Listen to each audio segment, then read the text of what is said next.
నేను గమనిస్తూనే ఉన్నాను. నా ఉనికి నీకు ఏ విధమైన సంతోషాన్ని కలిగించకపోవడం నేను గమనిస్తూనే ఉన్నాను.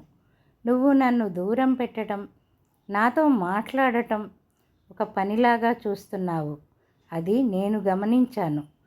నువ్వు మన కోసం ఏ ప్రయత్నాలు చేయకపోవడం నేను చూస్తూనే ఉన్నాను. నువ్వు నాతో చాలా కఠినంగా ప్రవర్తించడం నేను గమనిస్తూనే ఉన్నాను. మన ఇద్దరం కలిసి చేసే పనులు మానివేయడం నేను చూస్తూనే ఉన్నాను. మన ఇద్దరం తక్కువలో తక్కువగా మాట్లాడటం నేను గమనిస్తూనే ఉన్నాను. ఇంతకుముందు మనం మాట్లాడుకునే వెన్నెల రాత్రులు ఇప్పుడు అస్సలు చూడని మెసేజెస్లా మారిపోవడం నేను గమనిస్తూనే ఉన్నాను. నేను మన గురించి అన్నీ గమనిస్తూ ఉన్నాను. మనం ఆన్లైన్లో ఉండి కూడా ముందుగా ఎవ్వరం కూడా మెసేజ్ చేయకపోవడం నేను గమనిస్తూనే ఉన్నాను.